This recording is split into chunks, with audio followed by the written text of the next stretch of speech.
नमस्कार मेरे प्यारे दोस्तों। आज उत्तर प्रदेश पुलिस ने संबल हिंसा का जो खुलासा किया है वो इतना हैरान करने वाला है, इतना परेशान करने वाला है। अगर आप भी उसको पूरी तरीके से आप जानेंगे तो आप हैरान रह जाएंगे। आखिर क्या षड्यंत्र रचा गया था, और अगर ये षड्यंत्र पूरी तरीके से कामयाब हो जाता तो जो एक वर्ग है जो अपना वर्चस्व दिखाने की कोशिश कर रहा था, पूरे उत्तर प्रदेश पे ही नहीं बल्कि पूरे भारतवर्ष में जो अपना वर्चस्व दिखाना चाह रहा था, अगर वो षड्यंत्र कहीं ना कहीं अगर पूरा हो जाता तो उसका कितना खतरनाक परिणाम हो सकता था। इनकी कितनी खतरनाक सोच हो चुकी है, कितने खतरनाक आइडिया है इनके, कितने खतरनाक तरीके से ये आगे बढ़ रहे हैं। क्या कर सकते हैं ये लोग, और इसमें कौन कौन लोग शामिल हैं, किस तरीके से षड्यंत्र इन लोगों ने रचा था, इसी का आज मैं पूरा खुलासा करने जा रहा हूं। आप मेरा पूरा वीडियो जरूर देख लेना। हो सकता है मेरे वीडियो की कुछ क्वालिटी आपको कम लगती हो क्योंकि मेरे पास इतने संसाधन नहीं है, लेकिन मैं वो ही फैक्ट आप लोगों को बताता हूं जो ओरिजिनल होते हैं, या फिर कोई इस तरीके की बातें नहीं आप लोगों को बताता जो केवल हवा हवाई होते हैं। जो मेरे दिल में होता है, बिना डरे बिना रुके हर वीडियो अपने वीडियो के माध्यम से आप तक पहुंचाता हूं। तो चलिए शुरू करते हैं वीडियो और जानते हैं कि संबल हिंसा का जो असली मकसद था वो आखिर था क्या। तो जो संबल हिंसा थी, वहां पे जो पत्थरबाजी पुलिस पर, एएसआई टीम पर, या जो उसमें वकील थे विष्णु शंकर जैन जी जो थे, इन पर जो पत्थरबाजी की गई थी, वो उनका जो मेन मकसद था वो उस सर्वे को रोकना नहीं था बल्कि अपना वर्चस्व दिखाना था, अपना ये पोजीशन दिखाना थी कि अब हम इस देश में किसी न्यायालय का निर्णय नहीं मानेंगे, या जो हमारी धार्मिक पुस्तकों में या जो हमने कह दिया आप उसको सच अगर मानते हो तभी हम उसे मानेंगे। उसके विरुद्ध जो हम मानते हैं जिसे सही आप भी उसे सही मानो, जिसे हम सही नहीं मानते आपके न्यायालय का निर्णय हम किसी कीमत पर नहीं मानेंगे। क्योंकि ये जो संबल हिंसा हुई है ये कोई ऐसी नहीं है कि किसी भीड़ ने उस पर मस्जिद का सर्वे गई हुई थी। जामा मस्जिद जो संबल में है, कोई भीड़ वहां पर किसी ने आक्रमण नहीं करा हुआ था। ये बाकायदा एक न्यायालय का जजमेंट था कि जामा मस्जिद का सर्वे कराया जाए। एक कानूनी प्रक्रिया के तहत उस जामा मस्जिद का सर्वे होना था। उसका जो केस लड़ रहे थे, जो हिंदू पक्ष के जो वकील थे वो थे विष्णु शंकर जी, और उन्हीं के द्वारा जो पिटीशन दायर करी गई थी उस पे न्यायालय ने ये निर्णय सुनाया था, एक सर्वे टीम के को एक भेजा गया था कि आप उस चीज जो ये कह रहे हैं या जो इनका पक्ष है, आप एक पूरा सर्वे वहां पर करिए और सर्वे करने के बाद अपनी जो रिपोर्ट है वो अदालत में पेश करिए। उसके बाद इस केस की प्रक्रिया को आगे बढ़ाया जा सकता है। तो बाकायदा पुलिस फोर्स जो थी उसने वहां के जो भी मौलाना लोग हैं, जो भी इनके प्रतिष्ठित लोग हैं, उन लोगों को पूरी तरीके से समझाया गया था कि हम आपकी मस्जिद में कोई तोड़फोड़ नहीं कर रहे हैं, किसी तरीके की अवैध काम नहीं करेंगे, किसी तरीके का आपको कोई नुकसान नहीं पहुंचाएंगे, क्योंकि ये एक न्यायालय का निर्णय है। तो हम केवल एक सर्वे करेंगे और उस सर्वे करने के बाद जो भी रिपोर्ट होगी वो हम कर देंगे और ये पूरी प्रक्रिया शांतिपूर्ण तरीके से चलेगी। लेकिन भाई एक वर्ग को अदालत का निर्णय भी अब मंजूर नहीं है। वो उसका कहना है कि जो हम सही समझते हैं अब वो ही अदालत का निर्णय होना चाहिए, क्योंकि इससे पहले विपक्ष ने उसे अपने सर पे बैठाल बैठाल के चला। उसे ऐसे ऐसे अधिकार इस देश में दिए गए कि वो अब किसी की सुनना ही नहीं चाहते हैं। तो पूरी घटना क्या है, ये कैसे हिंसा की शुरुआत हुई, किस तरीके से हुई। तो जब पूरी एएसआई की टीम और एएसआई की टीम के संग में जो वकील थे विष्णु शंकर जैन जी वो थे, और उसमें जो पुलिस के आला अधिकारी थे उसमें एसपी भी थे, सीओ सिटी भी थे, बहुत सारी पुलिस फोर्स, क्योंकि उससे पहला अंदेशा था कहीं यहाँ पर कोई असामाजिक तत्व कोई गलत काम ना कर बैठे, इसलिए काफी मात्रा में पुलिस फोर्स वहां पर पहले से ही थी, उस सर्वे के लिए गई थी और बाकायदा सबको समझाया गया था, लेकिन फिर भी उन्होंने अपनी पूरी तैयारी की गई थी। तो इस षड्यंत्र का जो मेन मास्टरमाइंड है वो है सारिक साटा। ये किसी टाइम में अपने भारतवर्ष में ही रहा करता था, और जब पूरी जो अपोजिशन थी जिसके उसमें ये पूरी जो पॉलिटिक्स की उसमें उसके अंदर बहुत अच्छे तरीके से फल फूल रहा था, और बहुत तरीके के अवैध कर्म करता था, गुंडागर्दी करता था, लोगों को मारता था, मर्डर इसने करे हुए थे, लेकिन इसे राजनीतिक शरण मिली हुई थी, इसलिए ये पूरी खुल्लम खुल्ला करता था, ये सब जानते, इसने अपना एक गैंग बना रखा था।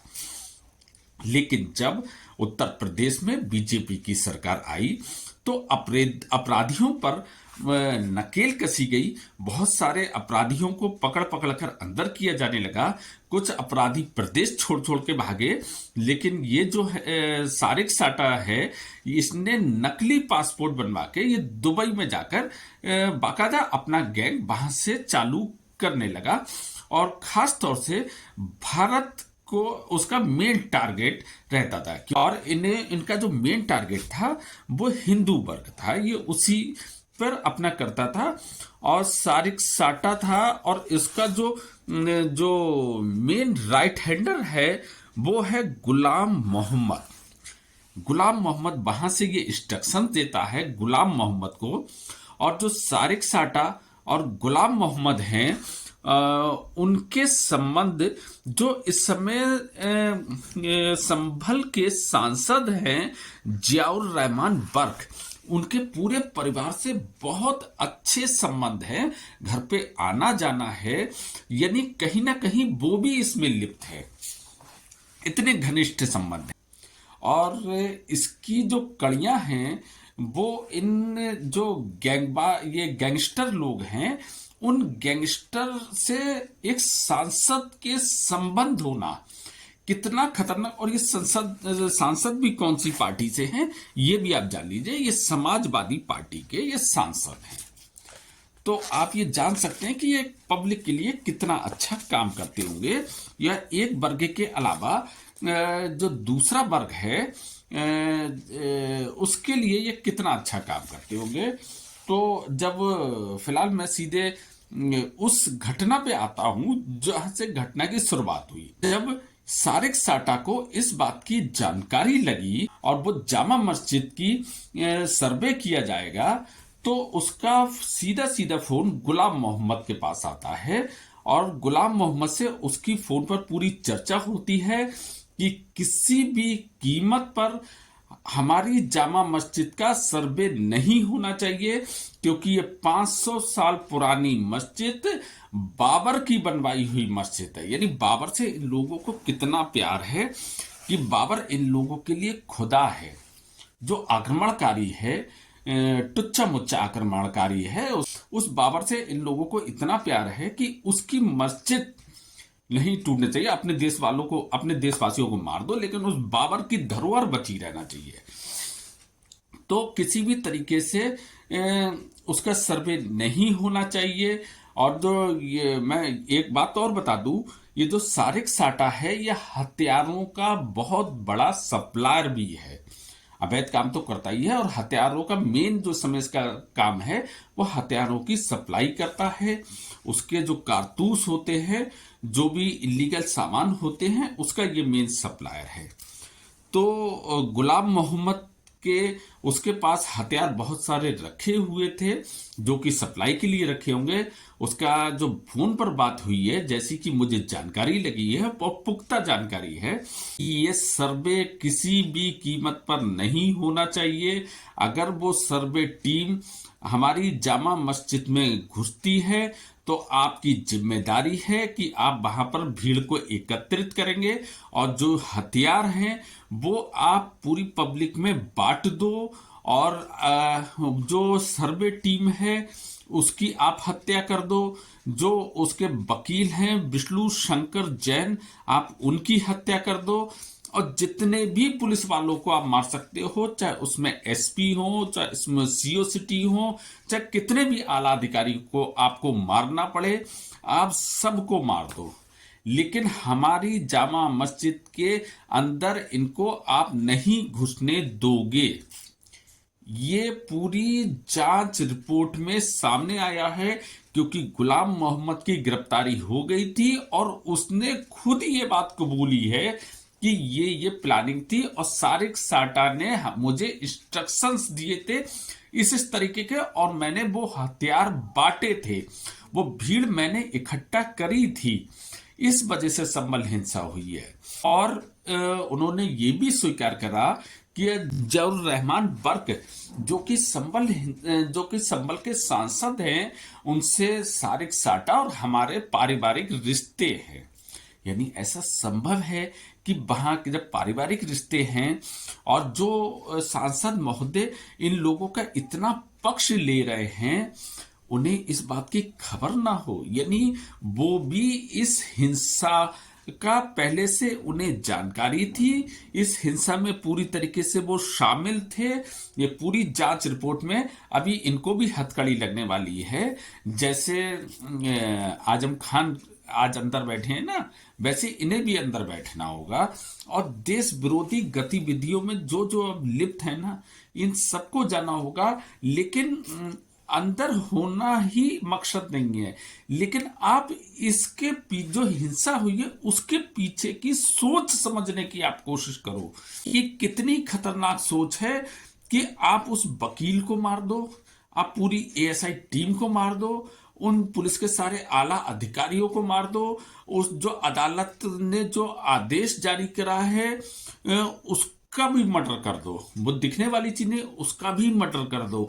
यानी आप क्या पैमाना सेट करना चाहते हो, आप कितने निरंकुश हो चुके हो क्या। और उससे भी ज्यादा और हैरान, ये तो हैरान करने वाली बात है, और उससे ज्यादा हैरान करने वाली बात है जो हमारे देश का विपक्ष है, जो पॉलिटिकल पार्टियां हैं, वो इन लोगों का पक्ष ले रही हैं, वो इतने बड़े खतरे को भाप नहीं पा रही हैं।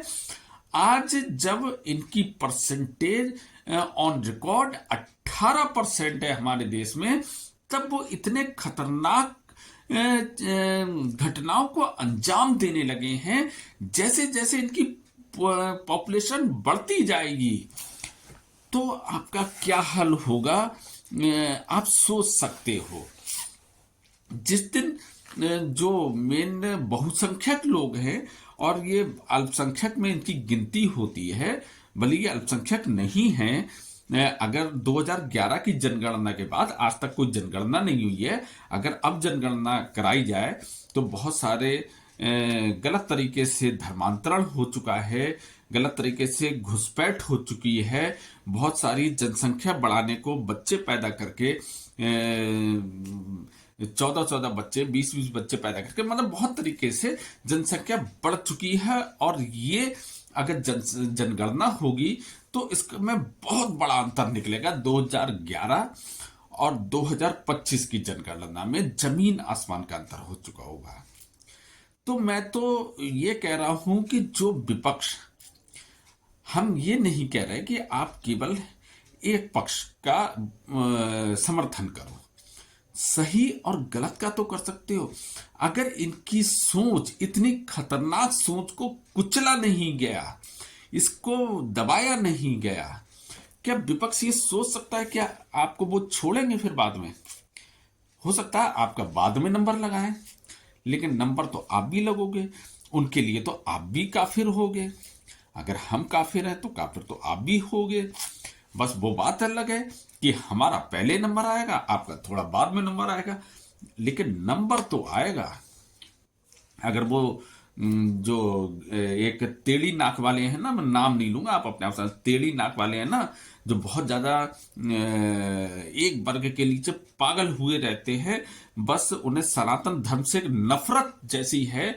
चाहे वो महाकुंभ में कुछ लोग अगर खत्म हो गए, कोई कैजुअलिटी हो गई, छोटी सी घटना हो गई, तो उन्हें बहुत बड़ा जो आयोजन, इतना विशाल आयोजन हुआ, इतनी ज्यादा व्यवस्थाएं की गई, वो सारी व्यवस्थाएं उन्हें नहीं दिखी, वो आयोजन नहीं दिखा, लोगों की आस्थाएं नहीं दिखी, लेकिन वो लाश उन्हें देगा। क्योंकि कुछ गिद्ध होते ना, गिद्ध को आप कितना भी कुछ कर लो, पूरी प्रकृति सब कुछ दे देगी, लेकिन उसे वो मांस दिखना चाहिए, क्योंकि उसे उसका भोजन करना है ना।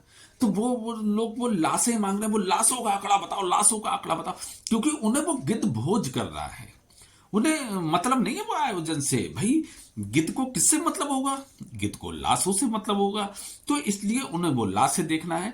इसी तरीके से वो संबल हिंसा में जो लोग गलत हैं उन्हें वो सही ठहराने पे लगे हैं। और ये हिंदू मुसलमान की लड़ाई नहीं हुई कि आप सही ठहराएं। ये भैया पुलिस फोर्स पे हमला हुआ, एएसआई टीम पे हमला हुआ, वकील पे हमला हुआ, ये उस अदालत पे हमला हुआ। भाई जब तुम फिर से दोबारा से अगर मान लो पावर में आते हो, तो तुम्हें कौन प्रोटेक्शन देगा? तुम्हें भी तो वही पुलिस प्रोटेक्शन देगी। उन्हीं की बदौलत तुम भी रह सकते हो इस देश में। आप उसके हमले को भी आपने राजनीतिक रंग दे डाला।